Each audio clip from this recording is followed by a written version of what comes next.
Into the Nexus is a production of amove.tv. Bookmark Amove TV for other great video games and esports podcasts. Into the Nexus is sponsored by listeners like you via patreon.com/ITN. It didn't work. I think this is an old one. Oh, the old one that died before it was reformatted or whatever? Yeah. We can do it again. It's so good. Let's see it again. Into the Nexus is a production of This Amove. should be the right one because this is... Hopefully this works. Let's just see what happens, right? Who's better than us, Kyle? A lot of people with more budget and things to help them with. But we're pretty damn good for the grassroots entertainment company that we run. Let's try it again. Into the Nexus 261 rides again in 3, 2, 1. Into the Nexus is a production of amove.tv. Bookmark Amove TV for other great video games and esports podcasts. Into the Nexus is sponsored by listeners like you via patreon.com/ITN.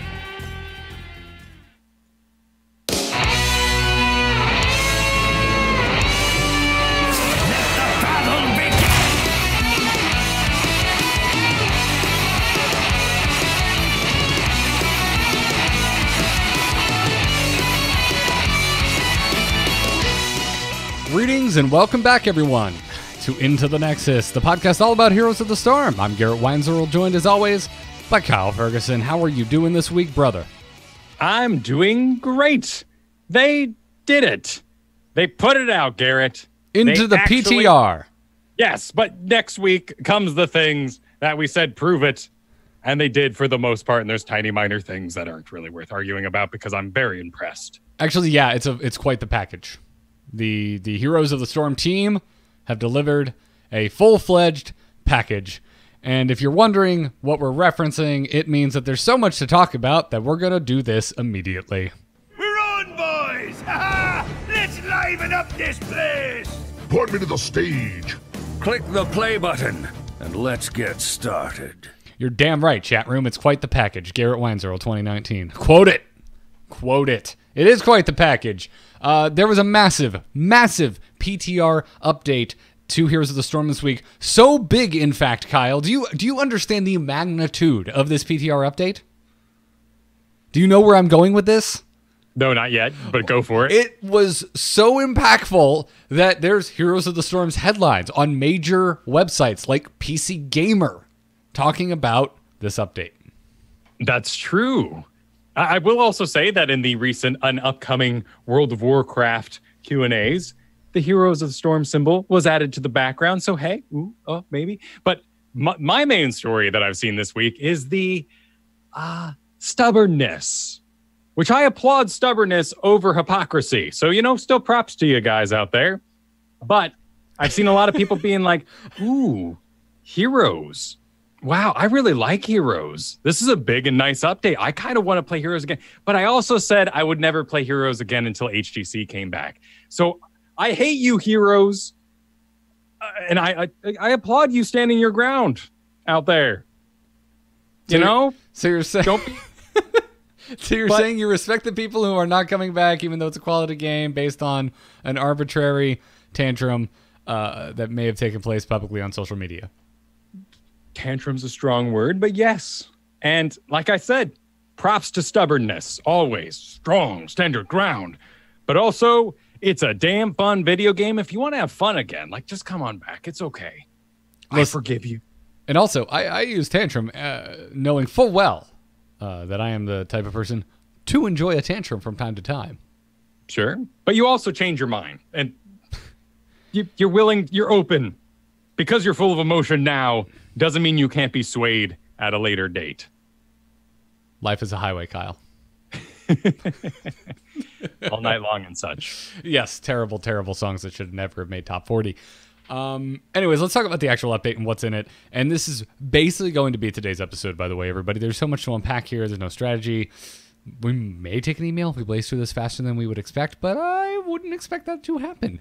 Because with this update on the PTR that is going live this following Tuesday, unless something completely unforeseen happens, we are getting first off, new roles. The role overhaul is here, and those new roles are tank, bruiser, support, healer, melee assassin, and ranged assassin. And I know we don't like doing lists here, Kyle, but I kind of want to read all the heroes that fall under each of these modifiers. I think we can do that, and when we get to ranged assassin, we'll just do and everything else. That's a good point, yeah, because there's a butt ton of ranged assassins. So under tanks, which they classify as formidable juggernauts that protect their team by absorbing attacks from the enemy and blocking their retreat, we find ourselves with Anubarak, Arthas, Blaze, Cho, Diablo, ETC, Garrosh, Johanna, Mal'Ganis, Muradin, Stitches, and Tyrael. If you have any problems with these statements or wish other people were in here, their tagline is really how they're defining these various heroes. And when you get to bruisers, they have heroes that are tough fighters and can also dish out damage. And that's the big distinction here. It's not regen, damage mitigation, overall tankability. It is merely that this is a juggernaut and it does not also deal high damage with it. Yeah, tough and damage is a bruiser. They don't say tough under tanks, but tough and some sort of disruption, because they talk about absorbing attacks and blocking retreats. Because I go Anubarak, I'm like, I don't really think of Anubarak as a tank. It's like a main tank. But they do talk about absorbing attacks and blocking the retreat. I can't argue with that, Kyle. That is exactly what Anubarak does. Yeah, and just because we all get to acid drip mandibles or whatever your spec builds to, and you see a 300 fly by once every 2 seconds, doesn't mean that you're doing the damage that they have classified in these bruiser roles. Yes, yeah. And the when I look at the full gamut of bruisers, and specifically who made it into bruisers rather than melee assassins, I really like where their head's at in their genreification of their heroes, because on the bruisers we have Artanis, Chen, Diva, Dahaka, Imperius, Leoric, Malthael, Ragnaros, Rexar, Sonya, Thrall, Varian, Zul, Yarel. Things like Malthael, things like Thrall, things like Ragnaros making it into here, I like this a lot, because this is where you and I have always kind of talked about these heroes existing, even though I think a lot of us immediately classify them as melee assassins and not bruisers, even though they can totally fulfill the bruiser role. Right, or even tank busters. But what are you doing in that case? You were absorbing the incoming tank and heavily disrupting him by affecting his health pool. Like Thrall. I mean, Wind Fury is amazing at busting things like Diablo or even Stitches and then throwing out a root to follow up. I'm just happy that when we have a tank, we can now suggest, let's get that secondary melee that can absorb these things. And there is a distinction between the bruisers and the melee assassins. This game right now in its current iteration it's really important that you don't accidentally end up with the 4 squishy backline, which is always easy to do. Yeah. That's not something I am ever happy to see, Kyle. And if you have an argument against any of these heroes unleashing high amount of damage, I think it's spec dependent. Chens can do amazing amounts of damage, topping for most of the early game. A lot of the time. Yarel probably the only one in here that I'm just like, oh, Yarel. Well, I wouldn't put you anywhere else. Yeah, she's just... I mean, frankly, I wouldn't really want to put Blaze up in tanks either. Both those warriors have identity crises at the moment. Yeah, well, and Arthas is so good at the solo lane. He's an amazing bruiser. But I would also not mind if I'm solo tank, but then we could end up with like Arthas, Johanna, and are we over invested in the healthy frontline business? Is a healer even going to be able to do anything to help these two out? Yeah, no, I see where you're going with this, and I mean it's worth pointing out too, right? Like that this classification, this is really just to help newer players out with kind of understanding where everything is, and also just updating things into terms and brackets that a lot of us seasoned players have already been categorizing these heroes into. So it's not the end-all be-all. It's not the biggest deal in the end of the world, but it does tie into other things that are coming with this patch we'll talk about later. But let's talk about supports, because that's a term that we've used for the lifetime of this game, but it now means something different, something more specific. Because under supports are Abathur, Lost Vikings, Medivh, Tassadar, and Zarya. Still not in love with the word, but sure. Yes. Lost Vikings is very strange here, but I don't know where else I would put them. Yeah, and utility also means that what's the Lost Vikings utility? That they soak a lot? Yes. That's exactly what it is. What are you excited about for Lost Vikings, Kyle? Because that's it for me. That's the only thing I'm excited about. I'm like, cool, I don't need to worry. I get to pass this game. I don't need to worry about XP.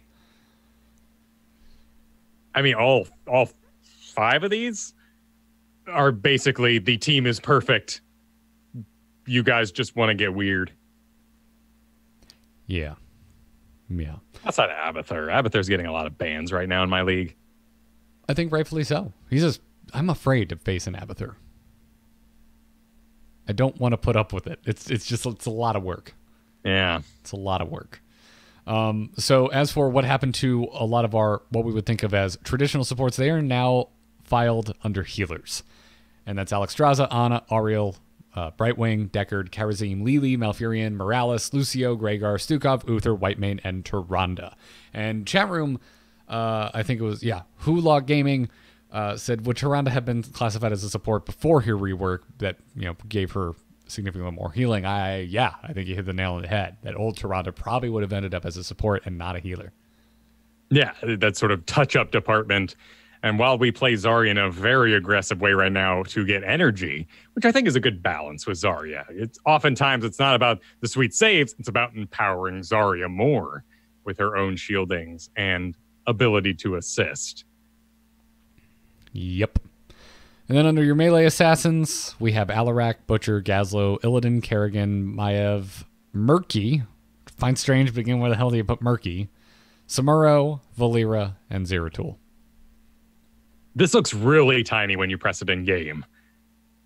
With that many bruisers now? Not as much as supports, but you're right. But again, I'm happy that the heroes that you might think are melee assassins ended up as bruisers, because when you start thinking of regen, when you start thinking about being able to take a punch, I don't want to see them alongside something as farmable as a Butcher. Yeah, and Butcher has a self-heal, Alarak, Illidan, Kerrigan, they all have these ways to sort of sustain themselves, as opposed to something like Maiev, who, if you never receive any sort of healing, is just going to stay at that health. That's fine. 100% I agree with this classification. I'm just interested to see, we've been requesting more supports, more tanks for so long. When people go into quick match and they hit that melee assassin button, I wonder if they're going to go, well, maybe we can get a couple of these, Blizzard. Yeah, maybe, just maybe. But there's crossover with the Bruiser, which I think is fine, and a healthy place to kind of put your brain. Exactly. So, other than that, now we're on Ranged Assassin. If you didn't hear the name, they're a Ranged Assassin. A lot of specialists ended up here, which was my assumption. Like Asmodean and Zagara, where the hell do you put them? Because they're not a tank, they're not a bruiser. There's an argument that you maybe could have opened up support to include more kind of map controlling, XP gathering, tempo setting heroes. But also, when I think of the damage that an Asmodean or a Zagara can put out, I am perfectly happy to see them in a Ranged Assassin slot. Right. With the current XP system we have on towers, I agree. When we get into forts and keeps and the trickle XP system that we're now using, that's when I can think of Murky as, maybe he is kind of this old specialist, maybe utility XP gain. But if Murky is dedicated and doesn't show up to the first objective and takes the front wall, I think he's just a melee assassin who messed up. Yeah. There's nothing there for you. But you also see things like Gaul in Ranged Assassin. You'll see Greymane. He varies. For some reason, I see Genji Ranged Assassin, Gaul in range, and Greymane in range. But something about Genji being in Ranged Assassin, I'm just like, really? But he's always in my face. But I guess it's ranged. Yeah. Chat room saying, maybe we would just have specialists again if we broke them out too much. I guess what I'm saying is I don't think it would necessarily have been bad to have retained specialists as a category and maybe taken a look at some of these supports and considered including them under there. Like Zarya, I think would have been fine to consider that. Or maybe not, I don't know. I guess if I had to make an argument for keeping specialists as a designation and categorizing heroes under there, it's probably only because I feel like we need a category for enable split push. It was something that was very unique to basically all of the specialists, and now they're kind of thrown all over the place in here. Sure. Or when you end up in an odd situation, maybe like Imperious Arthas frontline can give you, where the reliability of the stun is really low. And maybe you even have a Kael'thas on the back of that. And so you're thinking to yourself, damn, we got a lot of stuns. But what we really need is stuns. I still would love that world where then someone is like, oh, I'm going to take Butcher. Like, yeah, we're a little melee heavy, sure. But we need a reliable engage. What if someone goes Raynor and they're like, hey, I love my level 1 talent. I want to go ace in the hole. 15% more damage to slowed heroes. Slowed. And then we favor Jaina, not as a ranged assassin, but as a slower. So there's room to grow, and I would love to see it evolve.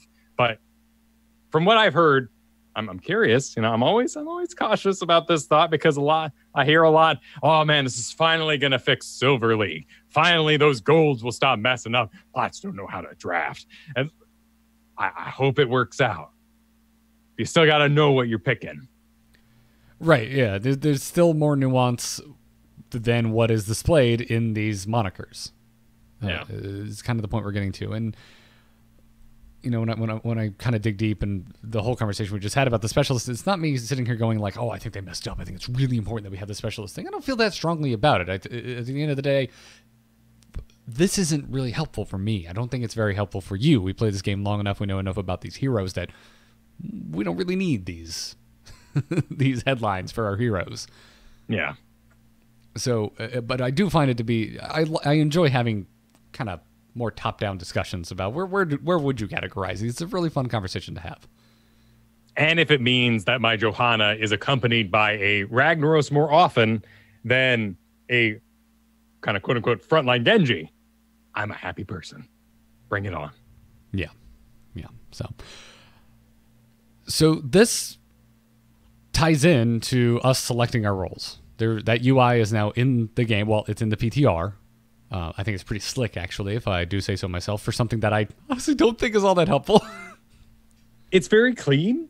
I don't think we're going to get any heroes on the screen. Like, this is one circle as you know it, saying your match is left. Still 10. Okay. All right. Recovery. Back. It looks like it'll be less decorated. I won't have 2 Artani on each side in the future, but it's real simple. It is one button. Solo queue is missing. It is now Storm League. Hero League, Team League combined. But there is not that I wish to only play solo with only other solos. But if you don't care about the button, then you could play anywhere thing that people wanted. And I think that's okay. But then I compare it to, we did the roles and then we had to wait for the roles to be done for this to be done. So I'm sort of like, could this have been done earlier? What's going on here? But it's really nice. So let's just accept reality as it is. You moved a lot further ahead than I was expecting. I was just talking about picking your primary and secondary roles, which I just think it's nicely implemented. And because of that, it also I wanted to bring up that even though we just talked about the tank, the bruiser, the support, healer, melee assassin, and ranged assassin designation, if while you are selecting your primary and secondary roles, there is an option for flex that is just non-specific. And these are all really clean. It's nice. You got a drop up menu, if you will, and then you select which of these pretty pictures you would like to make your primary. If you select flex as your primary, there is no secondary. So that makes sense. Yeah, they've thought this through. Yeah, it's good. It's good. And we'll talk a little bit more of that after we kind of detail what is happening with the merge. So as you mentioned, Hero League, Team League, it's together. It's combined under one ranked way to play Heroes of the Storm, and it is now called Storm League. As we mentioned with the preview, you're going to have 16 or more heroes available and an account level of 50 or above to queue for Storm League. And everything else we already talked about in the preview from the AMA and whatnot is here. You can choose your preferred roles. You're going to be able to see party members' win count under their rank. This is actually new. We didn't know about this. which I don't know how I feel about this. I think it stops the investigators short, which might be healthy. I guess if you can find it anyway, it keeps your head in the game, or at least get your head back into the game sooner. Yeah, so you run into, Masters player, and you see that they had 3 wins, 7 losses from placements. You start to build a rapport when you look at that early on. If you see that very late in the season, you start to build a rapport and know kind of what's going on in the background there. And while that might be a toxic bit of information, I might even imagine a world where it is less toxic than the alternative, where you look at their rank, go, bull, that's not real. They're faking it. And then you go look at their murky win rate that they're hovering and see that their kill-death ratio is lesser than you'd like it to be. So they're like, your kill-death ratio. And you start this conversation. So just getting the information you need immediately before you can tilt yourself. Fair. Fair. As we talked about in the past, the starting MMR for Storm League is going to be taken by your highest MMR from Hero League or Team League. Whichever's higher is what they're going with. You're going to be prevented from queuing for Storm League as a party if your rank is more than 2 leagues apart, unless you're 5 stacking. Then you can do whatever you want. All of you Grandmasters with bronze friends, have a good time. Just make sure you are fighting the highest level MMR that it's able to get you, so it's not going to smack you together and make gold and plat enemies for you. You're going to be fighting Grandmasters, those bronze fellers. And you can queue with anybody who hasn't placed yet. So some freedom there. Bring your friends. I like it. I like it. So what are you selecting, Kyle? Are you, with your primary and your secondary roles, you're going in the Storm League for the first time. What banners are you flying? I'm definitely flying as a primary tank. I really like the Arthas, the Johanna. I've been working on some Garrosh. I am a Nubarak ready. Really, I think the only thing that I'm lacking is the pick getting ETC. It's very powerful for shot calling, and it's not something that I really rehearsed well, but it gives me a lot of focus seeing what some, 11 characters total on the screen. Here at 12. All right. I know exactly what I need to work on to be a full-fledged tank. Secondary, I'm a bit more undecided. I think I'm going to do the Bruiser, though. I got Thrall. I got that Artanis. I think staying in that same sort of vein would be most helpful to my allies. I want one more icon added. Is it the I do not play X? No, I want it can either say I either want the percent sign or WR. That just dictates that I will pick whoever currently has the highest win rate. Oh, sure. Yeah, that's fair. Because with the current system, I'm going to do tank first, ranged assassin second. However, I will tell you right now, if I end up in your draft and our team has first pick, I'm going for a Nubarak or Rexar, whoever doesn't get banned. I mean, hopefully... Well, before I say that, again, it's really pretty. I really like the simplicity they've built here. I want more options, much like Garrett's saying. But you could declare not as win rate percent, you could declare that I'm happy to first pick. Because first picking would imply that you're going to pick whatever is maybe really powerful on the table. So I was trying to make a joke, but I think that's a legitimate thing that they could consider or should consider. Is that that's a good way to say that I want to flex, but not like flex. Flex is like I'll do whatever. I think saying you are down to first pick means you are good to go for whatever role is currently, and it doesn't even have to be in the current meta, but maybe just for the meta for your league is a hot commodity. Exactly. Yeah, it might be Kael'thas, it might be Uther, it might be Genji. For me, I like to keep things simple. Rexar and Nubarak at the moment. Right, or Bruiser plus I take camps means we start to narrow that down even further. So, that's more of a Malthael Artanis kind of guy rather than a Thrall sort of player who might camp out in that lane or want to get stacks in the early game. There'd be tons of ways to augment this and make it clear what your goal is going to be. Even something like, I like to stack would be really helpful. So when we get in that middle fight and no one's going to lane and we go, okay, hang on, let me check the tab screen. Oh, Crash Lightning. Throw all your Crash Lightning. Of course you're not in the solo lane. Wow, I'm going to go there then. Fine. those would be excellent evolutions. By the way, let me take this moment to get on my soapbox. It's a big soapbox. I haven't gotten this out for a while, so just cool, right? Getting it out, climbing on top. All right. Preferred role is favorite. What's your favorite color? You pick one. You get a favorite color. Don't you be flex. Don't you be flex out there, all right? Quick match is where I ask, what colors do you like? Oh, I play a little Zarya. Yeah, I kind of like Malthael. Oh, I'm not a good Malthael. Don't bring that. Don't bring that in my game. I'm not going to bring it into your game. Don't pick flex as your primary, all right? You know in your heart you're better at one thing than another. Don't do it.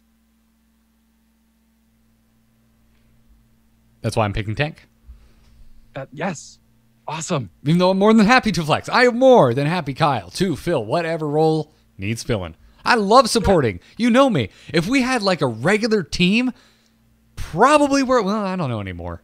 For as long as we've been doing this, for the majority of the time, my pick would be support. If we had like a 5-man squad, like we have a fake pro team that we take seriously, probably would support. But I ain't picking that. I do not want to support if I can help it. I love supporting too. It's reactionary. It's so different than what I'm normally playing in this proactive tank role. My follow-ups, some have engages, but some are follow-ups, and it's just really enjoyable. But I can click on my profile in-game. I'm not talking about hot slogs. I'm talking about in-game and go look at my win rate on support and see a 40% compared to the 70% of tanking. And I can make this call today.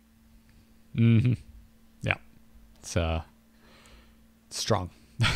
It's a strong difference. All right, so box away, I'm done. All right, cool. So are you ready for it, man? It's coming Tuesday. Yeah. I mean, like I said, I'm sad about the 10 placement matches. You should know who I am, but it is preseason. It's really important to say that this is going to be a big preseason. I don't know what the rules of that are yet. Does that mean I should spend this season getting good at supports? Because, hey, I love playing them. Maybe I can work on that white main I've always wanted to know. And my win rate won't really matter. I don't know. I'm going to take it in full serious till I hear something else. I would maybe pump the brakes on the white main personally. Sure. Yeah, I like her. I do too. Am I going to be more whimsical about this? I don't know yet. But I'm also not one of those people that abuses things. If there was a quest that said destroy 20 towers, I would just happen when I finish a game be like, oh yeah, I did destroy towers. That was a fun game. I wouldn't go farm towers and ruin another person's experience. I just don't think that way. So I'm curious. It says 4 months remaining. That's better than a bar. Remember that bar that would go and you kind of look at the last 2 weeks and you're like, what is that amount of time? How long is left in this season? We actually have a month counter now. That's nice. How long's preseason? We don't know. We don't? I guess we're going to find out. Blog post incoming. I hope so. There's other things changing with this coming Tuesday, and one is armor. And it's that the cap on the maximum negative armor has been increased. It used to cap out at negative 25. That was as much armor as you could reduce on a target, no matter how many effects you piled on. It's going up to minus 75, Kyle. Yes, but there are still the rules in play of previous armor that you cannot stack them. You are just under the effects of the best one that is currently hitting you. This is special for certain heroes who have stacking effects.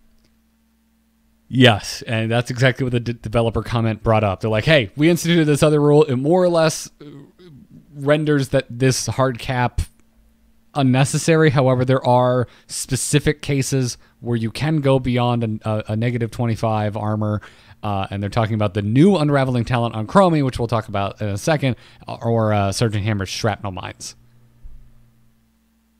Which makes me think that maybe incoming hero that does something with negative armor. Maybe. To me, I go, this lets them play more with talent incentivization. Because I don't think they want people blowing other heroes up with minus 75 armor regularly or consistently. I think they just want, you to know that with certain talents, you can achieve that. So, hey, maybe try a weird build. Maybe experiment a little. Right, and something like Shrapnel Mines is a level 20, and Mine Build Hammer is extremely cute and works well on Braxis, maybe. In the solo lane, it's a really cute build. You should try it sometime. But you're heavily invested in pulling off this one thing. I feel like you should explain to potentially new listeners that when you say cute, you mean probably not the best for climbing. Right. That's cool. It's unique. Probably not going to have a great win rate. But just keep that in the back of your mind, all you Chromies and Sergeant Hammers out there. And don't be surprised if we see some talents adjusted with how much armor they reduce. Before we move on with the rest of the changes, it's going to be a meteor episode. I'd like to stop, take a break, and thank our patrons supporting us over at patreon.com/ITN. You should head on over there right now because Into the Nexus, it's here. It's not on a delay. We didn't give it to the patrons first. It's not behind a paywall. It's always going to be free, Kyle. It's always going to be free. It's typically going to come out on Thursdays. We do change days when we travel or when we're sick. But for the most part, it comes out every Thursday. Comes out on time. Comes out for free. But if you would like to give us $1 an episode, $2 an episode, whatever works for you, the way you can subscribe to Into the Nexus and support the two of us is over at patreon.com/ITN. And to some of our newer patrons like Brandon H., Andrew B., and Adrian M., we'd just like to say thank you. Thank you for coming on board. Thank you for supporting this podcast. And we appreciate it. Well said. Check it out. Now, let's talk about some reworks, because there's two. There's two coming, Kyle. They're on the PTR right now. You can go try them out. I was so mind-boggled by both of these that I went into try mode just to see how some of these things worked. And the first one is Chromie, and Chromie is, wow. Like, I don't even, I get it. There's a developer comment saying that the whole point of this Chromie rework is that they want various degrees of success for Chromie players to enjoy. Various degrees of success. Basically, they didn't say this, but it sounds like they want her to be less binary. You're either rocking or you're a detriment to the team. Right. There's no wiggle room for the Chromie. You like your Rainer, Kyle. I like my Rainer. You can have like an okay game on Rainer. You can have a great game on Rainer. You can have a not so great game on Rainer. There's no okay Chromie games. It's either amazing or terrible. Nothing in between. And that's what they're trying to address here, and there's so many ways that they're trying to address it. Shall we start with Sandblast? Yeah, I mean, that's where we gotta address this thing because it is so different. But I am so damn impressed. Holy crap, dudes. Oh my goodness, team. You blew me away. When I first looked at this on paper, I was like, why? No one needs this. I started thinking of your rack in the garage thing from the few weeks. I'm like, who asked for this? Sandblast wasn't the problem. Why are you making it hit minions and yada, yada, yada? But in practice, in game, it makes a lot of sense. So let's talk about it. So Sandblast, now it hits all enemy types. It does not continue traveling. If you hit a minion with this, it's stopping dead in its tracks. So, trying to get away from that Chromie Sandblast? Cool. Put something between you and the Chromie. That logic you apply to Jaina, Stitches, all these different heroes that then just pierces through some wall and kills you when you're trying to heal at a well. That now stands. Mm-hmm. Chromie isn't that weird anymore. No. And it also deals 50% damage to structures, so you can siege. I guess, if you want. Sure. With your Sandblast, I wouldn't recommend it, but you can. Right? Yeah. You can contribute. Yeah, that's a good way to put it. The baseline quest is gone. On top of all of this, baseline, when you cast it, you're going to get an Echo. It just spawns it in the game, and it replicates your Sandblast and basic attacks, and it deals 50% of the damage. You can only have a maximum of one Echo active at a time, though. So just keep that in mind. But that's what a cool baseline bacon. Yeah. Not only are you no longer watching your friends absorb Sandblast and be like, Chromie, oh, she's so frustrating. and you as the knowledgeable player are dying inside because you know she's stacking and it's going to be horrible in the late game. And you're trying to be cool, but you know the game's just being thrown constantly. That's gone. Granted, there's a quest in there that they can still take talent-wise, but you're sacrificing some power for it. Yeah. Yes, you can still get 2 echoes when you complete that quest. Okay, but it is super-duper cute that this echo not only does your sandblast, but copies your auto attacks if in range. So you can't be like sandblast top lane. All right, and like run all the way to the bottom and then have your echo like helping you farm top lane when you're bottom lane. No, like you have to be attacking the same target. Right. That echo has to be in range of an auto attack you make on your Chromie, and you both go at the same thing. But thank you for just incentivizing mages to auto attack. I appreciate it. Oh, and just get rid of like the bronze talons. Oh, I miss bronze talons. No. You know what I hated seeing, even though you may have been great at it, was that Chromie that goes, oh, it just misses, hits nothing. So she can do an empowered auto attack on some lane minion. That was stupid looking. Yes. I like the combating of that. The damage was reduced by roughly 11%. The cooldown was increased by half a second. The cast time was reduced by just under 40%. And then some weird stuff happened with the missile. So the initial, the way they put it is that the initial missile speed has been reduced, but acceleration has been added, meaning as it travels along, it's slower at the beginning of its travel than it is at the end. It's faster the further it goes.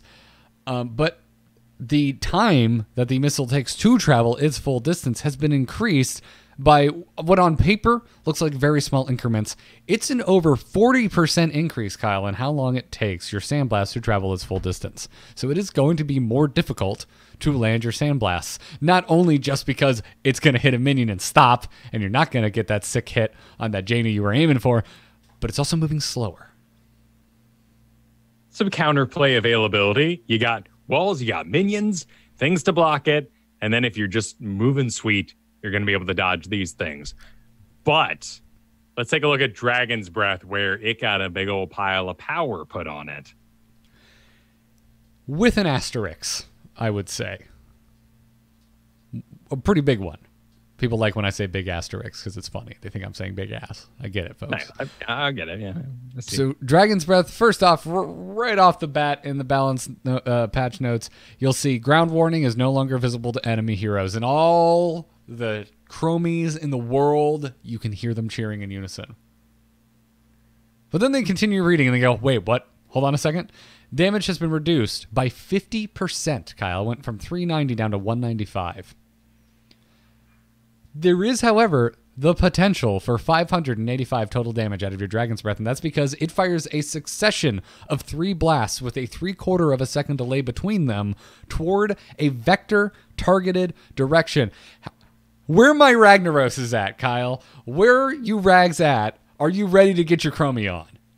Right, your goals as well. It's the 3 bounce, you were targeting it like Alarak, you were going, or even Lornado on Deckard.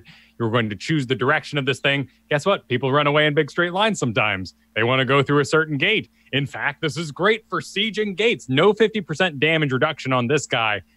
Line it across tower, gate, tower, and you'll hit all 3 of them over and over again. Yeah. And even though there's...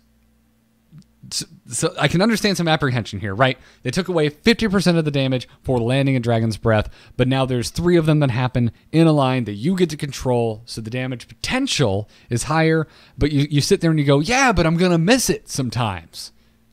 That's okay. If you hit it twice, you're doing as much damage as you did before. If you hit it 3 times, you're doing more damage, significantly more damage than you were doing before. And in the grand scheme of vector-targeted abilities in Heroes of the Storm, this is, I think, the widest. This is a very wide straight-line traveling ability. Cooldown increased dramatically. 87%. 8 seconds to 15 seconds. You're going to burn a lot of mana doing this thing at 75 mana.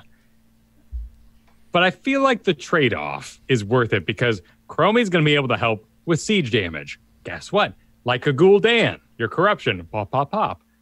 That fits on top of an entire fort. All 3 of these go into one fort when you position it correctly. Chromie's doing siege damage. She's helping clear a lane. All of that lane. All of that collapse lane when it's nice and big. She has a place in the game other than sweet blow-ups if you're ahead and the team didn't counter you.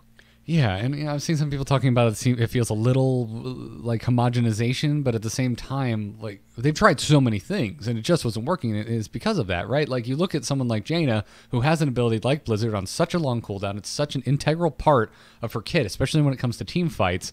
That you're like, oh, do I want to waste the mana? Do I want to put it on cooldown to clear this lane? Well, at least you have the option, and that is what they have now given Chromie. None of this is what defines her anymore, in my opinion.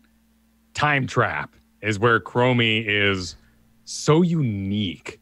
Mini Vorpal prisons is what we have now. It is bananas.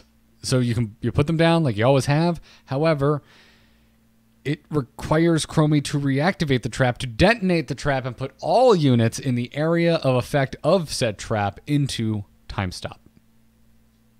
That being said, I could have sworn in try mode that the Arthas activated by just walking into it.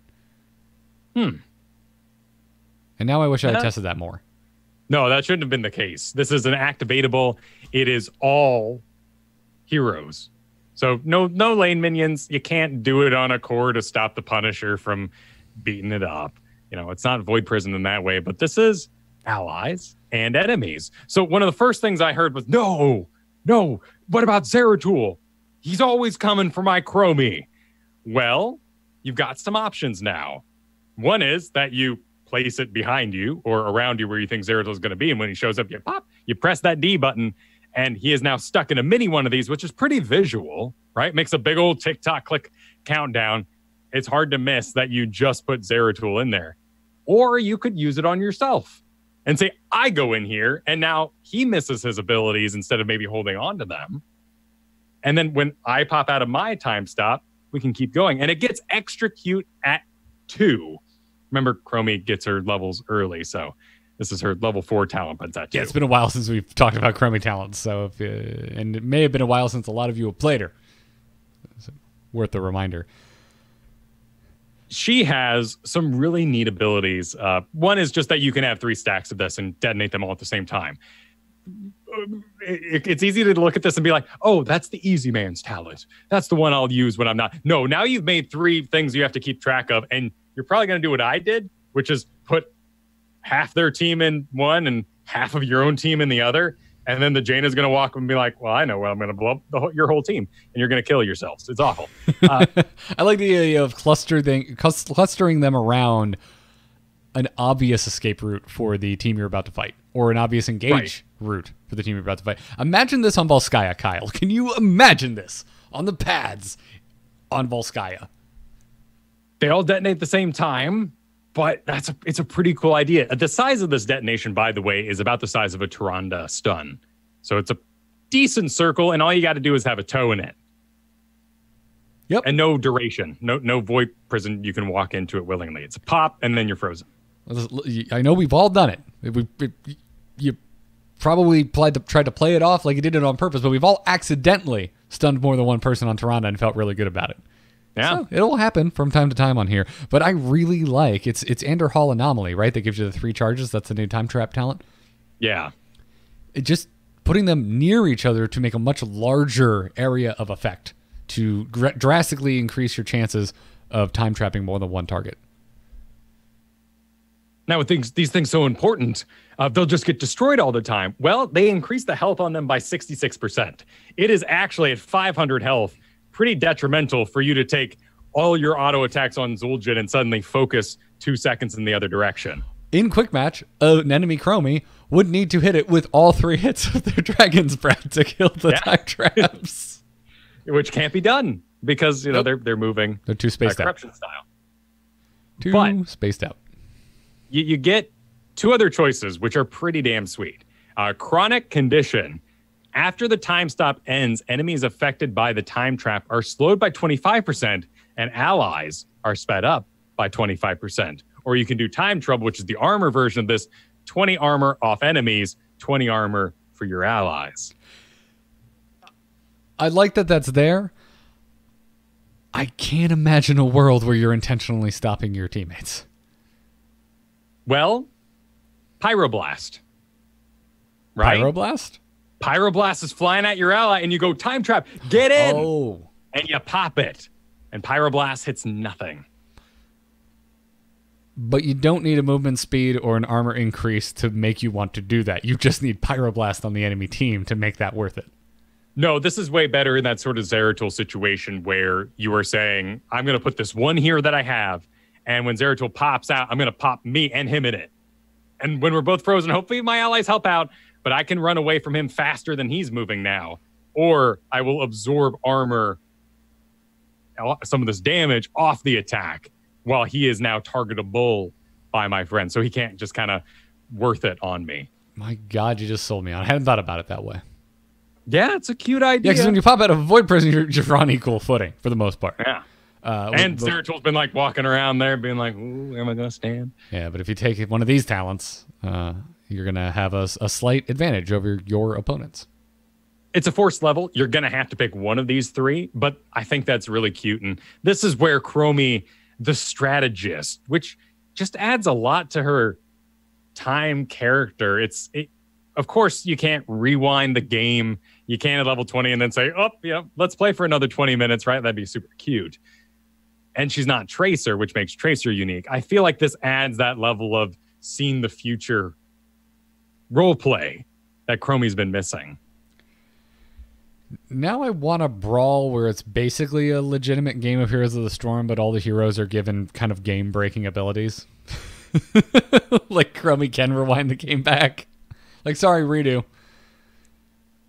There's some, there's one that's been highlighted here on her kit that is game-breaking, across the interwebs. I don't think it's that strong. We've seen crazy 20s come out, and I love that they're crazy, because if everybody's crazy, no one is. 20, you got to end the game. Crazy 20s are where it's at. This thing comes online at 18, though. It's called Blessing of Bronze. Passive, while Chromie is alive, everyone on her team gains 10% move speed and abilities charge, basic abilities, recharge 30% faster. That sounds pretty powerful. It is, yeah. Remember, this isn't 30% shorter cooldowns. It's 30% faster recharge, which equals really like a 23% cooldown reduction based on how long the cooldown is. And it's only basic abilities. Right. But still, I would shake a stick at it. Sure. It's spooky when you're thinking about, Illidan, Stitches, like all these people just zoom in a little more. I mean, granted, okay, now can we Raynor? Like, let's take a hot second to just, poo on Raynor like we used to, except for it's going to be Arthas this time. Death's Advance, 10% movement speed, level 20. All right, come on, time to update. That's a bad level 20 now that Chromie's giving it to everybody. Yeah.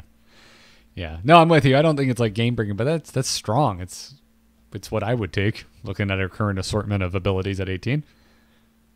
Her heroics have been touched up a little bit. Slowing Sands now slows based on how long you've been in it, which is really, really nice if you're fighting Chromies. It used to be that it would come out and tick-tock, and you'd be, oh, no. But it was, oh, no for that whole time. Now, if you need to skirt this thing, if she's putting it right on top of your gate and you still just enter that little edge and walk through it, you've gone maybe down 15% movement speed. It's based on how long you're in it instead of how long it's been active. I like having varying degrees of messing up. Yeah. Kind of like Orphea, when you stand in her ult for too long and it happens multiple times.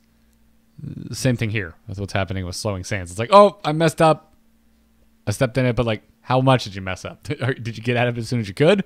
Or did you just kind of continue standing there auto-attacking blindly and let this build up? Right. Or in this case, because of all the counterplay availability, you see your Dragon Breath go boom, and the second one goes boom. Okay, now we know generally where the third one's going to be because we've established some sort of line.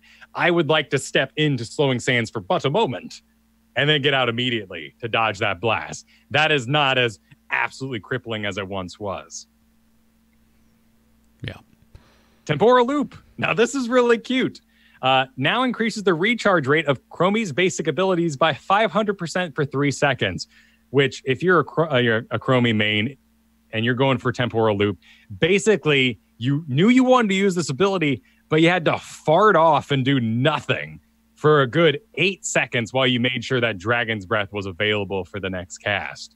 You are guaranteeing yourself a full combo when they are looped back to their previous location. Right, which is the real reason you want to take it in the first place. It is worth mentioning, however, the range has been reduced by a notable amount. Yes, you from 11 to 8, you're going to feel it. You're going to go, that guy. Oh, I never got him. It's noticeable. Yeah, but they want everything I'm seeing here. They just want Chromie to be more active, have a more active role, like most of the heroes in this game. You think of Kael'thas, you think of Jaina. These are other mages that bring a lot of damage potential to the fight, but you see them in the fight. They are active. They are putting themselves at risk. Having things like your copy of you being baked into Sandblast and mirroring your auto attacks, but it having to be within range. I love that. I really like that a lot. And with the way they've changed Time Trap, there's obviously significantly more of a skill floor for Time Trap, right? Like before, you could put it down and you could get value out of it without having to do a damn thing. Now you're going to have to keep an eye on it. You're going to have to activate it with your D, but there's a much higher potential for playmaking because of the way it now functions. And right, and less bad luck on the enemy side anyway, where an enemy would accidentally walk in it and your own Pyroblast would miss in that case. Of course, there is some troll options here. You know, we've said this about many characters. It passes quickly. I'm happy they're willing to be brave in this case and give us the option. All right, one more big celebration for the non-Chromie players out there. Bye-bye is gone. It no longer exists. Death to bye-bye. I'm very happy about this. I'm perfectly fine. Full disclosure, neither of us play Chromie. Not yet, but this honestly is really this is the most interested I've ever been in playing Chromie, without a doubt. And I remember being stoked when you first joined. I'm like, oh, there's all this artillery. I love zone control and it was. I went out. I bought like the whole like skin bundle. Like I was really stoked for it, and I haven't really touched her since. But yeah, I'm really happy with this. Like I think it's a super cool rework. I'm not calling my shot and saying it's going to be a major success, but I think it will be. I think once you learn how to play Chromie, I think you're going to bring a lot more to fights. Yeah, and things like this, now to look at a gift horse in the mouth, I'm looking at Li Ming and being like, ooh, what do you got for us now? Yeah, that was an totally. awesome update. Yeah. Li Ming is one of my favorite heroes of all time, and I just don't know why I should take her right now. The answer never comes up Li Ming, and I want it to. I'm just playing her. But yeah, they're willing to, like, Fury of the Storm is sitting on some characters still. Zagara, probably the one that is the biggest disappointment for me, because sometimes Nidus is doing just fine. Tyrant's Maw doesn't really interest me. So sometimes I end up taking Fury of the Storm because I just don't want any other option. This is opening up weird things like just summon 5 burrowed Hydralisks. Why not? It's level 20. Zagara is there for me right there with Li Ming in terms of this just old and dusty and needs interesting talents. Yeah. They're all pretty boring on her. The short, like the one level I'm excited about is like, hooray, I get a Mutalisk. Like, I love it. That's rad. But that's the only level I hit on Zagara where I get truly excited.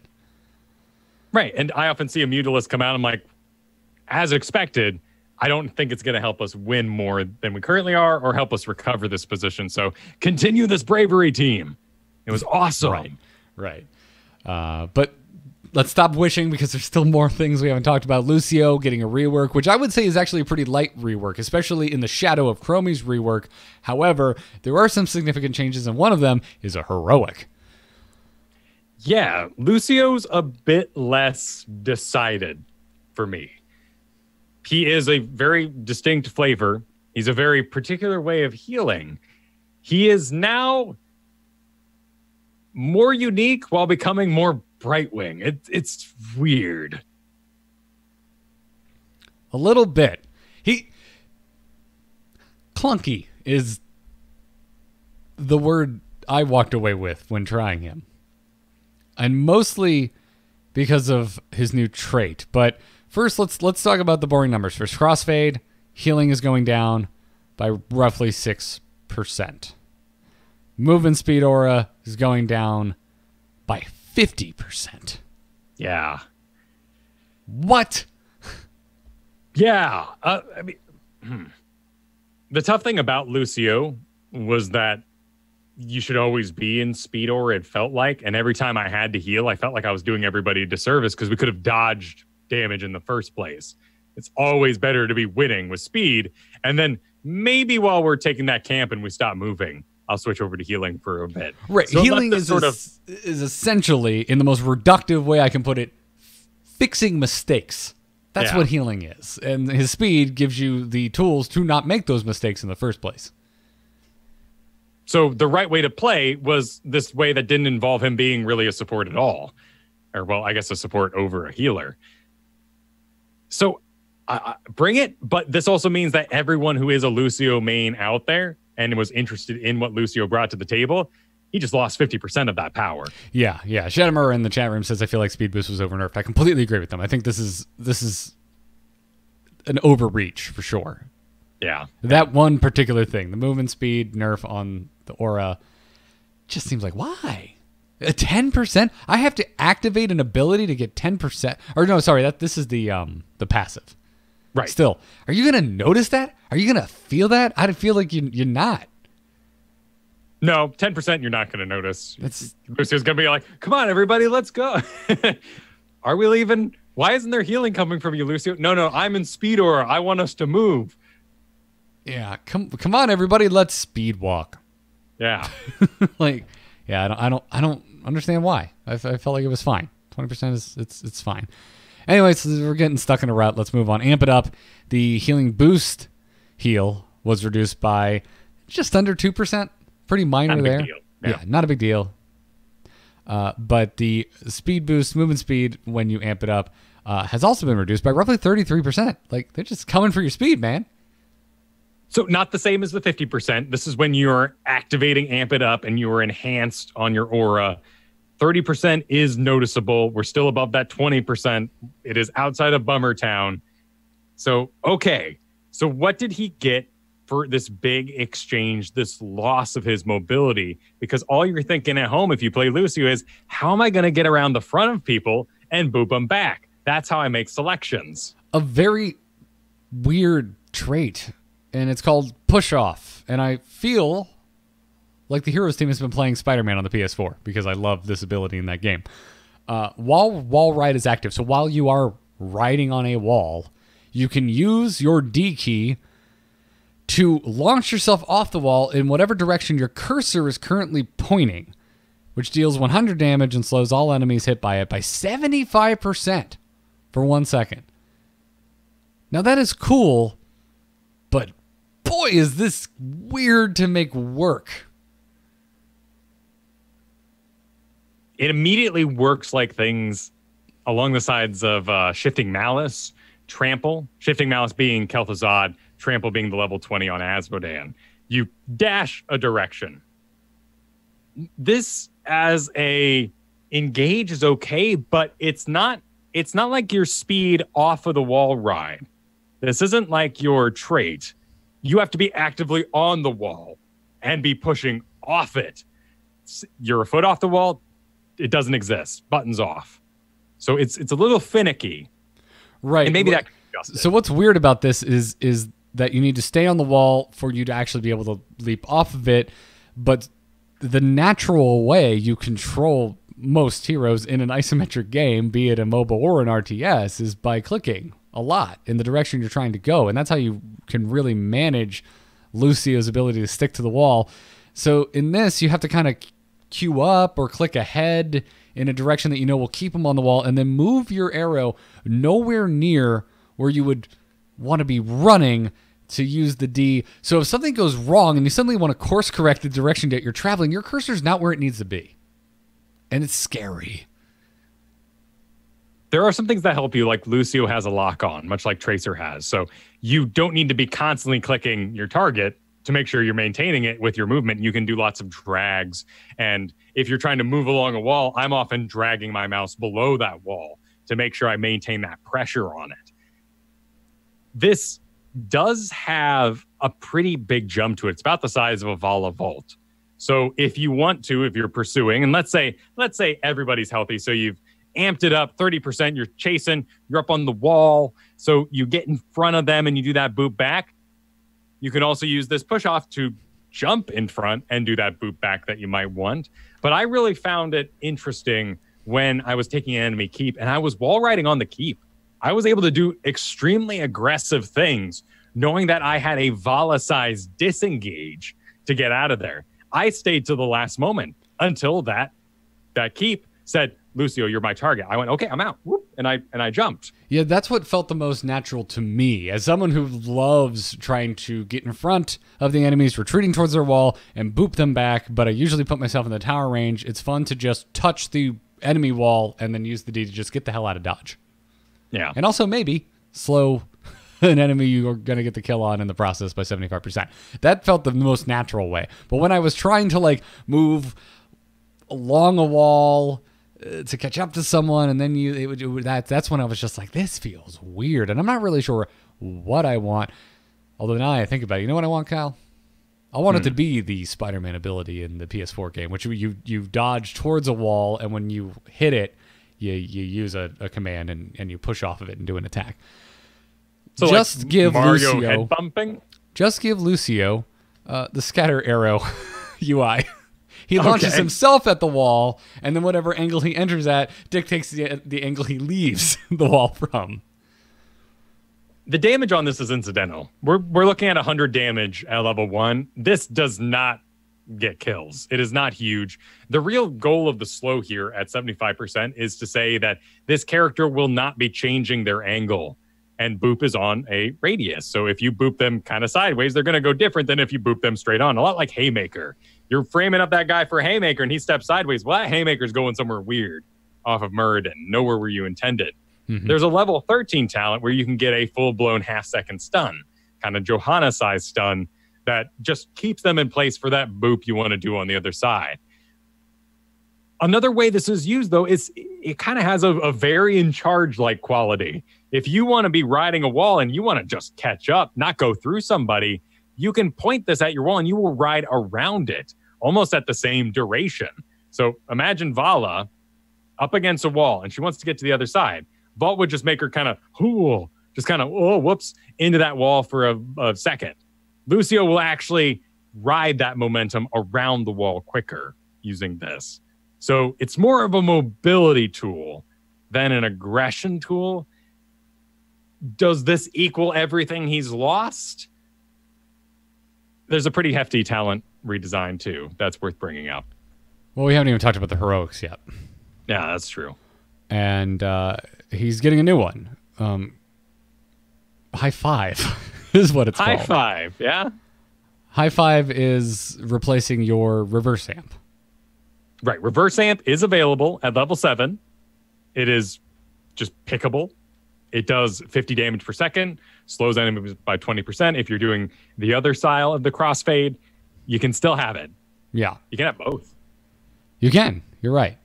But in its place, you're getting High Five, which it's an activatable. You hit R and you quickly skate towards your targeted allied hero, whoever you're going to high five, and you high five them. You heal up for 250 and grant them unstoppable for 1 second. The cooldown on this, by the way, Kyle, is hero specific. It's a 15-second cooldown per allied hero. Brightwing would like a word. Now, Brightwing does sort of teleport. This, you do need to be in range for it. Much like Brightwing in that way. I'll get in range for unstoppable. Unstoppable's pretty nice. I'll totally get in range to give my allies unstoppable and an extra 50 heal on Brightwing. Just FYI. And that's very flavorful. I like that Lucio is this battle aid now that comes boosting towards his ally. You know, pun intended, I guess, in that way for Lucio. And gives him a slap. First of all, I agree with Reddit. The slap, the high five noise, should be like a Fruity Loops clap, like you hear in really cheap techno songs. Oh my God! Yes, it should be. Yeah, yeah. Wow, really? Is it? Why? No, Why not? there's no. Yeah, it's not noticeable. Needs that real that perfect click. You know what I'm talking about? Tack. Yeah. Exactly. Like you know from DDR. Anyway. Yes. Boy, missed opportunity there. This is quite expensive. If at 50 mana, if you want to just high five your whole team for health Cs, guess what? You're going to pretty much be out of half. of your entire pool. And you've probably done some other stuff while you've been at it. This is really about that unstoppable and getting 1 or 2 people out. You would know this sort of UI from Mal'Gannis's talents, but also Kerrigan has one as well where she can apply 1 jump to each enemy and go ricocheting between them. You'll see a high five symbol above their head if they are on cooldown. Yeah, it's well designed in that regard. They really like they've made so many improvements in the interface. The interface design logic of Heroes of the Storm has evolved so much over the years. Yeah, I mean, just minor stuff too, like watching a armor buff tick down as an enemy, seeing that circle move, how long an unstoppable is going to last, unkillable on Tazdingo, without having to memorize a feeling about it. It's huge. And in that case, let's go ahead and put it on the Punisher. You know, we've all memorized as longtime players when that guy's going to jump. Maybe it's time to do new players a favor and say, maybe he has like rocket boots and they start glowing or something. Just, you know, you've made great improvements. Let's improve the maps now. Actually, like a Zul'jin glow? Yeah. Yeah, do that. Like, it could be He's subtle. pissed. Yeah. Or just give me like a really creepy looking skull thing over their head. Sure, you can play that Beware. That's in like everybody's... DBM, Deadly Boss Mods. Yeah. Beware. Oh, no, Exactly. You go, run away, little girl. Run away. You know, I honestly didn't install that for the longest time because I thought I had to have those noises on, and they're annoying as heck. You can totally turn them off. I You know. can customize I them. learned that. You can make them other noises. I know. I learned that eventually. I can't play without them now. That's the danger. I also like the air horn. It's a celebration. It's a celebration of getting out of the poop. There's some cool level 20s here as well for Lucio. His high five one is that you can now slap enemy heroes in the face and reduce their healing received by 50%. Yeah, it becomes like that guy that high fives too hard, and you're just like, Yeah. oh, come on, man. That's I find the flavor behind that is hilarious. It's a decent amount of damage at level 20, looking at 225 on that, but the healing reduction is where it's at, 50% for 3 seconds. There is also something called Summer Anthem. Activate it. This is just its own button. All other allies affected by crossfade become unkillable for 1.5 seconds. This is the same unkillable with the little horns that you'll know from Zul'jin. Which is specifically that they cannot be reduced below 1 health for that 1.5 Right. second window. That's really cool. So they're not protected. I mean, you could just give them Storm Shield. I feel like you're digging a little deep to not have generic talents, but I like that it's called Summer Anthem. It's pretty sweet. Now, this is where I agree with the movement speed reduced, because if there was a now unkillable team boosting away at previous Lucio speeds, I may lose it. Okay. Yeah, it's come full circle. It's come full circle. Yeah. Yeah, like this talent is what made me go, all right. Yeah, I get where you're going now. But it's also Maybe level I don't 20. want Lucio moving so fast. It's also level 20, and there's something to be said about counter drafting. Like if you see the Lucio and you know that's something they could do, you're just like, well, we're going to need some range. We're going to need some cleanup. We're going to need to make sure that we can at least keep one person here. Like, hey, Anubarak, guess what your job is? It's to web wrap someone. Just get us 1 kill when this BS happens at 20, please and thank you. Yeah, and it's only his allies. So you use this in a firefight. Well, guess what? Everything's coming for Lucio. You know, we're talking old Warcraft 3 troll hero style. Hey, Lucio just got an AoE taunt.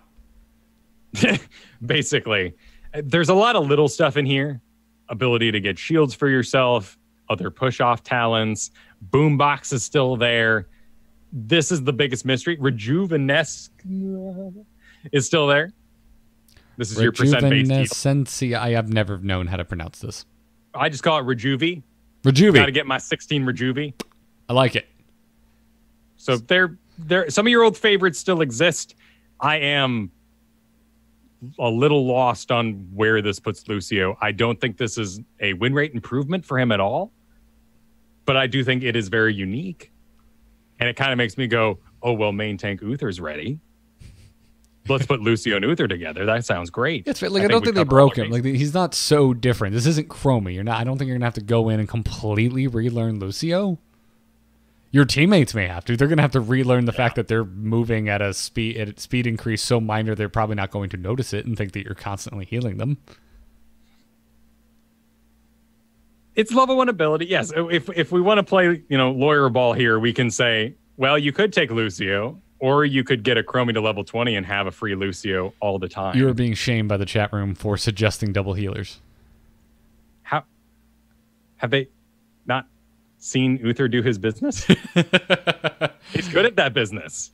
It's a friendly shaming. Like, okay. Stop spreading the word is what chat room would like you to it's do. a secret word. Okay. I'm giving away the goods. No double healers. Stop it is the exact request.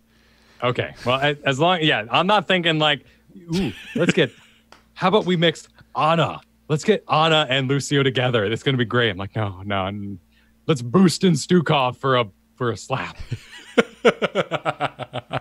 Actually, that's not the worst thing in the world. But yeah, honestly, putting like Deckard and Ariel, some of those things make me really sad to even think about. I always wanted I wanted to play a game with you where a strategy was that we Garrosh toss the Stukov onto someone for a killing smack.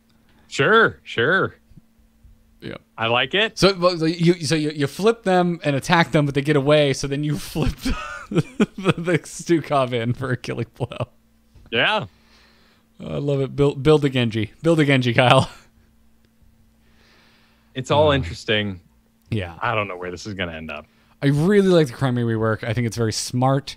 It was something I really had to try. Because, again, I saw this on paper, and I'm like, I feel like you're missing the point. You're not addressing the issue. And then I tried it. I'm like, this feels like a really well-designed hero. Yeah. I like the Chromie rework a lot.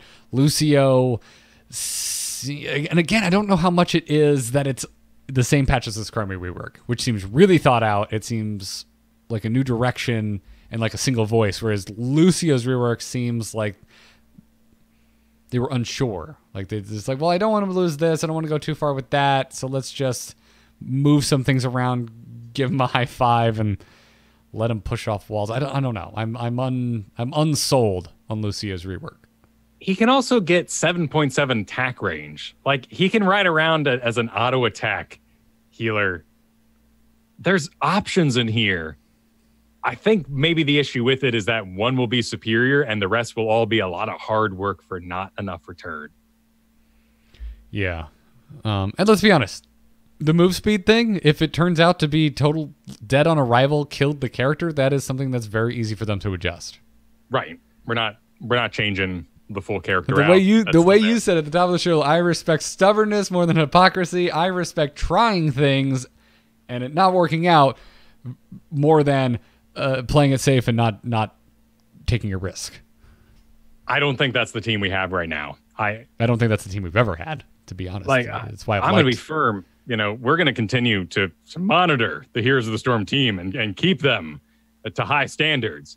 But frankly, I am impressed and well done. Yeah, it's what has made this show so fun is the way the team has worked. It slowed down a little bit. What with the team basically getting cut in half in terms of how many people work on it. But look at what we're talking about today, Kyle. There's a lot here to unpack. And this is the kind of stuff where we're sitting here saying 3 heroes a year. Yeah. Okay. Yeah, totally. That's okay. 100%. I get some sizable reworks like every other month. 3 heroes a year. Make some adjustments to Battleground. Yeah, I'm here. I'm here for it. And that's, it's great. For everyone who's like, oh my God, I'm worried about it until the Nexus. It's like, there's so much to talk about. The concern for a podcast about a game ending is usually when there's no updates. I don't know. What do I talk about? Hey, this hero's still good. Congratulations.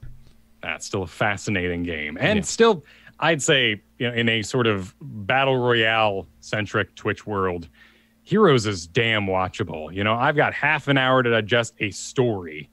And if you hot drop for 15 minutes straight, I'm not really sure what happened if I look away. I don't really know what the state of things are. Heroes is so readable as a Twitch viewing experience that I love it. I have always felt that way about isometric games. Yeah. That's why I love RTSs. That's why I think MOBAs took off like they did. Also, obviously, the size of the player base had something to do with it.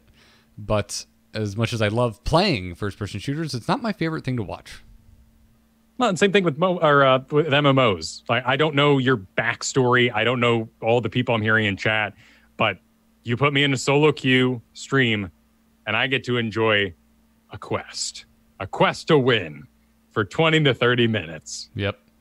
And sometimes you get to enjoy meta quests because new events are incoming, and they are. Now, an event is coming. We haven't even talked about the event, Kyle. The Chaldeum Complex is coming with this patch. It's basically Cyberpunk Ghost in the Shell Diablo, if you're wondering what the aesthetic is. Would you be so kind as to read this first paragraph of the lore of this fine event? Oh, I was not prepared for this. What is my Cyberpunk voice? You could do in a world if you wish, but, I think standard Garrett is... All right. So the first paragraph of their stage setting for the Chaldeum Complex reads, "Welcome to the Chaldeum Acropolis. 2103 AD, I guess is how I would read that. A city bought and sold 100 times over. Now giant megacorporations hold sway in the ever-shifting politics of the world governments. Oh, sorry. Yeah. I'm failing at this miserably, Kyle. Do go on. Down on the rain-slicked streets, humans, mutants, machines, and synthetics all struggle to find their place in the light of the neon glow beneath the towering monuments to capitalism lording over them." Cyberpunk. Cyberpunk, but also, that's my tinfoil hat for the week. Well done, KO Milker. Oh! Another one. I missed it because I'm just like, it's Cyberpunk. This is what Cyberpunk is. It's the Walmart rules the world now. Congratulations, everybody. No, man. No, after the big HTC cancellation, after all the letters and announcements from Blizzards, we have ourselves a struggling organization against the towering monuments of capitalism lording over them. I didn't know where you were going with that, and I'm so glad it's where you took it. It's so good. Yeah. It's so good. He did it. We need Gallywix to be added to the game, and he needs a Bobby Kotick skin. Bobby Kotick skinned Gallywix as our next hero.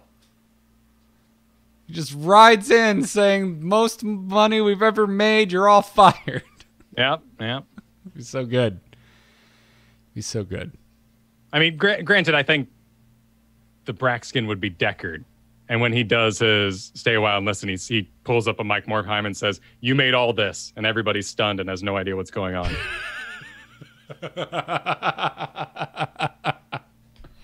Yeah. Did you? Where were you sitting for that opening ceremony? I was in the Heroes of the Storm pit. Because So did you get a glow stick?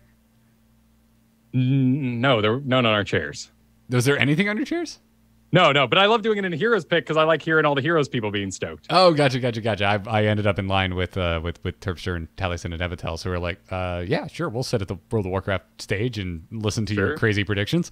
And there were glow sticks, and nothing ever happened with them. They told us to crack them, and then the cameras never went to us. And I'm like, what? Were we just supposed to like wave the glow sticks? Like, what's going on? It was I was ready for Jalen Bragg to be like, awkward. Mr. Morheim, a rave in your honor. Like, I didn't know where it was going. I didn't know it was happening. It was very strange. It's a weird BlizzCon last year, man. Yeah, it was. It was weird. It's very strange. That classic WoW panel, though, so good. One of the best panels ever. Good TV. Yeah. Anyways, I'm into this, man. We're getting a kerosene, a chromie, and a butcher skin. That's all cyberpunky, very colorful. You know, it's very, very bright, very neon. I like it. I don't know how much I can wear your tinfoil hat, though, Kyle, because I'm sure this was in the works for a while. Totally. But I like where you took it. Yeah, it looks fun. There's a bunch of quests to complete. You can get some sprays. You can get boosts. You can get portraits. There's a lot of cool stuff. But at the very end, Kyle, if you complete all the quests, you're going to get yourself a Cyber Oni War Boar. And 500 gold. They are giving away a bunch of gold throughout this whole thing. Which as they often do with leads quests. into what the hell is happening to loot chests? I can't believe this is happening. Loot chests, Kyle, are no longer going to be available for gem purchase. Instead, you can buy them with gold. All right. So a rather bizarre thing happened over the last couple of weeks as they allowed us to craft and or purchase whatever we wanted with our gems, which led loot boxes to be sitting there like literally gambling. It was kind of awkward sitting there. And it's like, do you want to pay full price? Or would you like to take a chance and see if you could unlock it for less? Now that's just gone. Gold is how you get loot boxes. They give you loot boxes all the time for your stuff, for your levels, for completing these quests and whatnot. I think it's a healthier world. It gives a lot more value to boosts, which were weird. Boosts have felt weird essentially since their launch. And now the gamification of all of this, of the grind of in-game currency, is a lot more streamlined and makes a lot more sense to me. Yes, it's rare loot chests. Yes, they're 3,000 gold. That's quite a bit. But boosts. I think it's a healthier target for the monetization of this game. Right. And a lot of people were buying boosts as sort of a subscription because they loved the game and because they loved HGC. That's how I always did Stim Packs. I thought of Stim Packs as like, I love this game enough. If it had a $15 a month subscription like World of Warcraft and I got something for it, I would totally do it. They don't have that. Cool, I'll do Stim Packs. Haven't done boosts yet, though, because they're weird. Spend that gold on just blowing it if you so choose. Yeah. A reason to have it. That being said, hey, can you maybe redo your Black Friday sale on the boosts since this is now a thing? Because I kind of want to reconsider my not buying a year boost.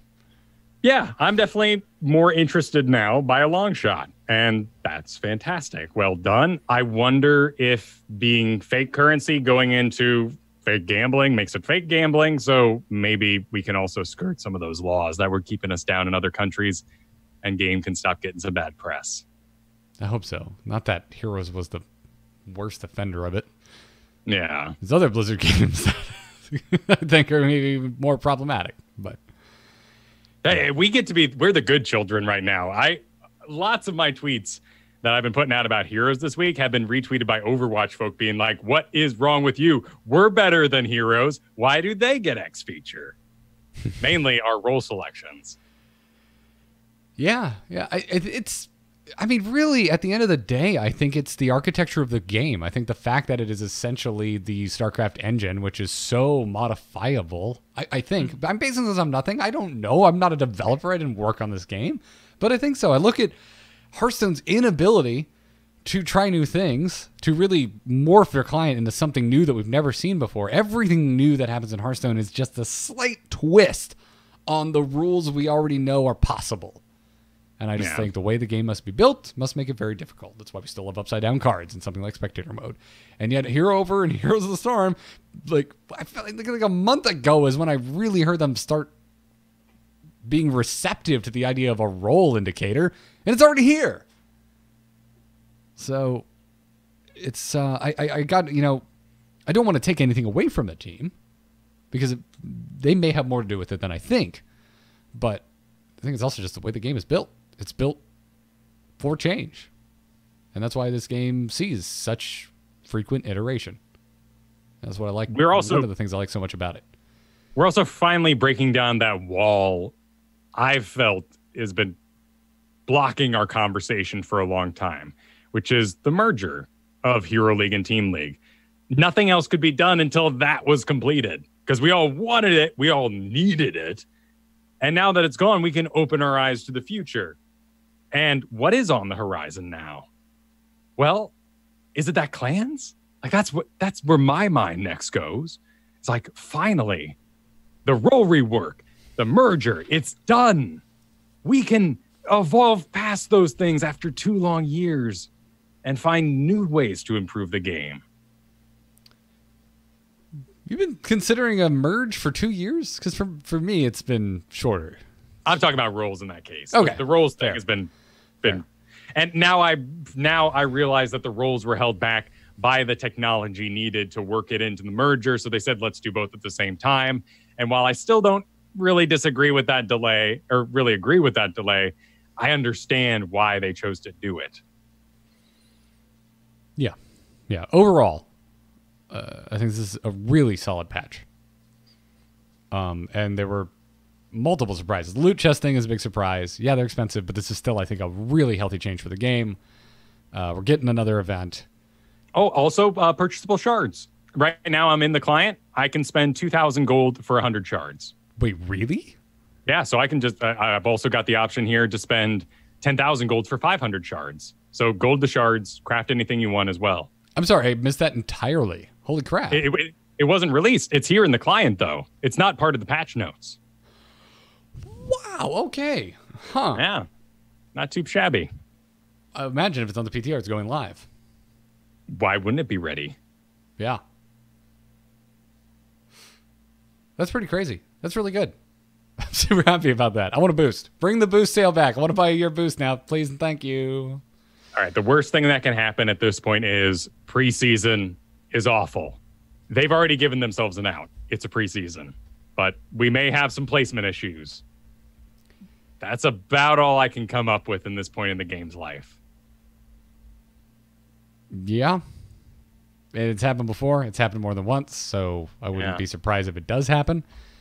I think that's one of the main reasons we haven't seen the placement games shrink. Yeah. Because the system clearly already has some idiosyncrasies. Yes, some kinks for sure. Not the fun kind. No. Let me tell you about my opinion of Cyberpunk Stitches. They're not Stitches. Butcher.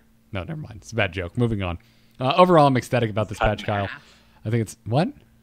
He's cut in half? Is he? He is cut in half. He's cut in half? Oh, I didn't realize. Yeah. Like he's got a cyber grill stomach. Oh, okay. I just figured it was armor. Oh yeah, he's missing. Okay, makes sense. Abs are gone. Okay, all right. I'm with Logan in the chat room, by the way. Said I would love to see a Sombra reveal with a quick transport that is a non-heroic Nidus. That's all I could think of when I saw this event. I was like, this would have been the perfect event to add Sombra. I know it's Chaldeum and has a Diablo bend to it, but this whole Cyberpunk thing going on would have been the perfect time to add Sombra. It's also like techno lunar event at the same time. So they've managed to, I can see the evolution process from lunar event would have been small. Let's make the whole season event. Let's do cyber. That sounds fun. It's 100% there. Lots of Oni sort of imagery throughout this thing. Yeah. It's good. I like it. Bring it on. It's coming Tuesday. Write in. Let us know what you think of this when it goes live. All you Chromies, I want to hear from you. How is the new Chromie working for you? All you Lucios who think I'm crazy and you can totally wall ride and move your cursor and hit D and get some sweet 75% slows with no trouble and I'm a total scrub. Write in. Let me know. itncast@gmail.com. If you're a patron, you're already in the ITN patron Discord. Well, if you've linked your Discord to your Patreon account. But that's another perk of signing up over at patreon.com/ITN. You get into our patron Discord. You can drop us a question there. You can skip the inbox entirely. Another perk, which we are doing tonight, is our patron bonanzas, where we get together once a month and play Team League all night long with teams from the sign-up sheet over on our Patreon. Really excited to play some tonight. It is the final Thursday of the month, so it's going to be wacky. As it often is, lots of placers hanging out in there. Of course, if Thursday is the final Thursday of the month. Wait, no. It's it's all coming out Tuesday, right? Tuesday. I'm sorry. Of the season. Yes, yeah, of the season. Season. Yes. Yeah. Okay. I'm like, wait, you said month. I'm like, there's definitely. I'm like, God, no. I'm traveling in April. I'm not ready for that either. Can't March be over yet. Moving too fast. Yeah. Okay. All right. Breathe in. It's okay. /join AMove TV, everybody. Lots of people looking to get their placements done. And that's where they'll be as well when this big old patch drops. So /join AMove TV. No period it's not like the website. Don't put a period in there. There's five people in there. They're cool. They're fine. They're just confused. Yeah. AMove TV is the full name. Yeah. And if you do end up in there, tell them, hey, get rid of the period. Yeah. And get on over there.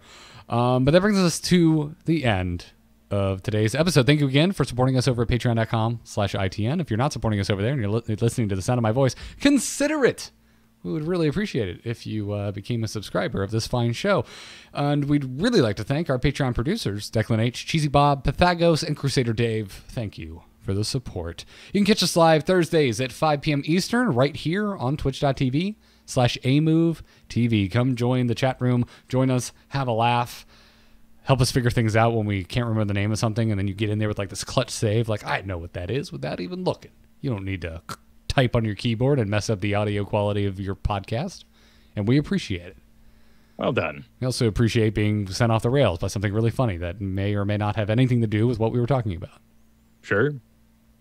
It's appreciated. Follow the show on Twitter at ITNcast. That's a great place to see things like schedule changes when we're going live, or just funny thoughts that pop into our head. Like last week when I made a Why Though meme about picking Diablo. Sure. Sure. There are a few truer memes right now, sadly. Yeah, Why Though is a good one right now. Many applications. But other than that, Kyle, you're doing all sorts of other stuff. Where can everybody find you? You can find me over at twitch.tv/Kyle Fergusson. And you can find Heroes of the Stormplay there. You can find Apex with Garrett on Mondays. You can find my view of tonight's Bonanza games. Lots can be found over there, as well as youtube.com/Kyle Fergusson, where you can find all the first impression videos of the Chromie, Lucio, and click-arounds. So check both those out. Indeed. And if you like Kyle and I podcasting together and you're at least mildly interested in Apex Legends, go subscribe to Enter the Apex. It's our new Apex Legends show where we've been going for 6 weeks straight. 7th episode will be coming at you this Monday. I have a feeling there'll be a lot to talk about. Might be. And by feeling, I mean I know for a fact there will be, because the Battle Pass is out, Havoc is out, and it's all I'm playing. And people came back, so the games are nice and chaotic again. I've been getting so many kills because people are noobs because they haven't been practicing. I don't know why I'm singing because this ain't a song. It's a good song. I feel the same way. Feels good. Feels good to have played when people left. And to that I say, come on back with the new season. I got it had to be like 150-yard Peacekeeper kill last night. It was very far away, and it did like 96 damage and killed a person. Nice. I was just like, holy shit, the precision choke is broken. It was wonderful. And it was a Bangalore, and her smoke was just starting to break, so I fired after I couldn't see her anymore, so it just looked like, I wish there were kill cams. I wish they could see it. I lined it up. The smoke would have pierced around the bullet and would have been... Yeah, like I'm charging up. I line up my shot. She goes behind the smoke like Batman. I pull the trigger. 96 dead. I'm like, oh, I'm the best. Felt so good. Nice. Felt so good. Hey, Bangalores, sidestep a little bit. They're very different games, and I'm glad I can enjoy both uniquely. Yeah. It's been fun watching you grow. Thank you. It's been fun telling you how to play for a change. It's been nice being a learner. I enjoy it. You're a good pupil. And that's going to do it, everybody. Go check it out. Enter the Apex. Keep subscribing. Keep listening to this show. Check out patreon.com/ITN. But until next time, good luck and have fun. Take care.